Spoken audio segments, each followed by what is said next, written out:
have probably one of the greatest responses in town. The question that follows this is, what as a community are you going to do? Are you going to go into public housing and work with the kids there as a group? Is each church and mosque and synagogue going to adopt some young people that they don't traditionally talk to and invite them to their place of worship and get engaged and like our old neighborhoods used to do? Whether your dad was in that house or not, there was always some man in the neighborhood who took on the extra kids. We've got to go back to that kind of neighborhood.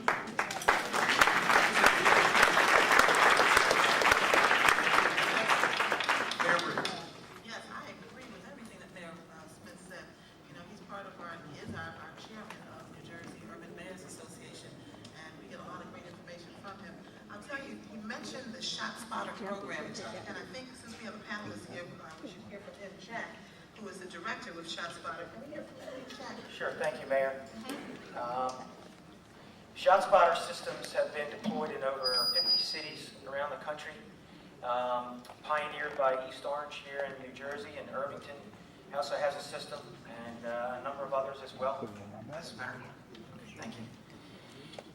Essentially what the system does is it detects and locates gunfire events and other explosive events.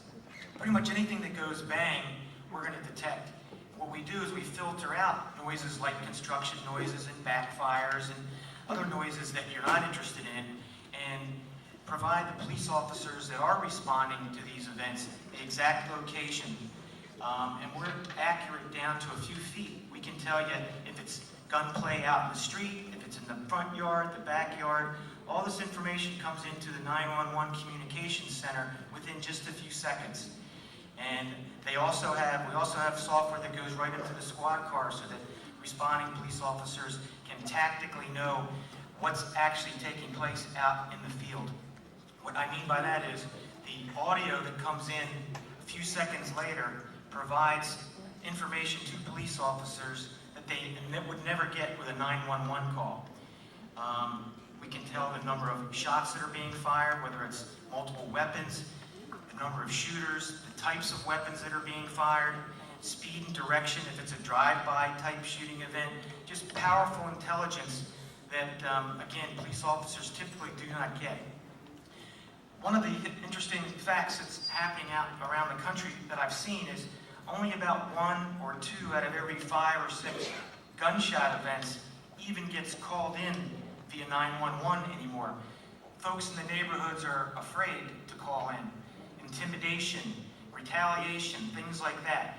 Well, with the Shot Spotter system, you have 100% ground truth. It's working 24 hours a day, 7 days a week for you, and it's giving police officers valuable information that they didn't have before. Tactically, that's very important. It's also an officer safety issue. If you know there's an escalating event taking place, you might respond differently. You might not just send one police officer into a dangerous event. You might tactically send several and even a SWAT team in. So all this information, again, is available to police officers within a few seconds, being utilized not only by detectives and so forth, but also by prosecutors in the court systems as well. This information is very admissible, and ShotSpotter has helped with prosecutors get convictions in court. We also, in addition to providing officers the ability to make more arrests and get more guns off the street, we've been credited without 911 calls, I might add, with saving close to 300 lives across the country, and we're very proud of that.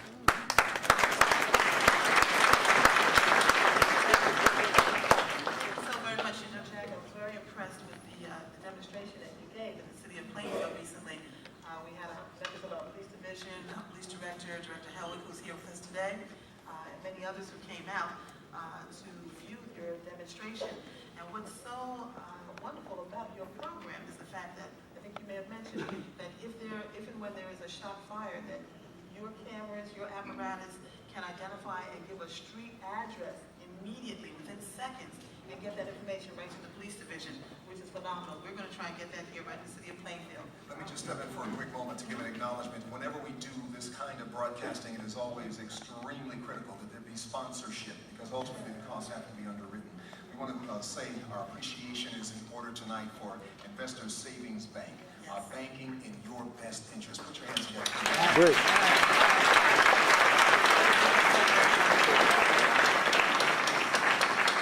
Absolutely. Thank you, Mr. Bird. Investor Savings Bank does a wonderful job for the community in Plainfield. They're really involved in community outreach and funding a lot of our programs. So the branch manager over there is Ms. Karen Fisher, so we'd like to give her a little shout out. Absolutely. We're happy. Thank you very much. Thanks so much. ShotSpotter is in the city of East Orange, and so I'd like to ask for Mayor Bowser to come into the conversation at this point, please. Thank you, Mayor. Also, it's also great to see so many people turn out, because there's one thing that's going to turn your city around, and that's you. Yes. That's right.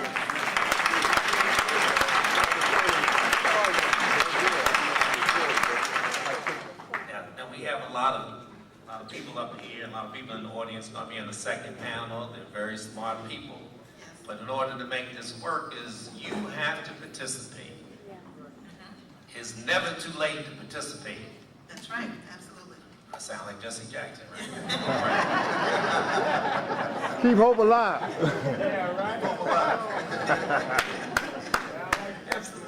But let me just give you a little history of what we've done in East Orange, because we are, I guess, one of the first across the whole country, and we just made a trip to Australia, which is really a high-tech country, and Australia's companies have been working with us for the last 4 or 5 years. We have reduced crime by over 75% over the last 5 years.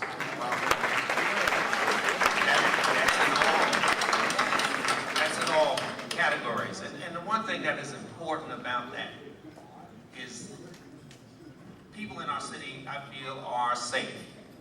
But that doesn't mean anything unless they feel like they're safe. So I can't go running around saying all these statistics and somebody just had their car robbed last night, because crime is personal. And it affects you deeply. But the other thing is, if you want to bring some jobs to the city, if you want to have companies come to your city, if you want economic development to happen, nobody's going to come here if they feel that the store is not going to be secure, their employees or their patrons are not safe. So everything snowballs when you do this. Let me just give you history, because we have a lot of systems, and our success has really been based on the fact that some of these systems have been modified, but they all are integrated together, and I'll give you a few of them. We have street cameras. Everybody sees them, but cameras by themselves don't do a daggone thing. You have to have somebody who is trained properly to understand when they see some folks standing on the corner that they may just be talking or something's getting ready to go down. That's right. In addition, we have license plate detection systems, which in 8 to 12 seconds, we can tell you whether the car is stolen, whether it's registered properly, or it has insurance. We have speeding detection in police cars. We also have laptops in the cars, so the cameras that are on the street, the officer in the car can literally be in 2 places at the same time. He can see what he sees and what the camera sees. We have, most recently in the last 2 years, we put sensors associated with our cameras. And these are all been programmed that there are 85 different scenarios. For instance, if a woman is walking down the street at 1 o'clock in the morning, and a car comes by and slows down, the sensor is programmed that this is a potential problem. And if a car opens on that door, if it stops, on the door in the car opens, that gives a higher percentage of a potential problem. A signal automatically goes to the police department. The operator watching the cameras can then turn and look and see what's going on. They can send that signal to the nearest 2 police cars that have laptops in them, and they can respond. We've cut down, the national average for response time is about 12 and a half minutes. Ours is down to about 2 minutes and 20 seconds.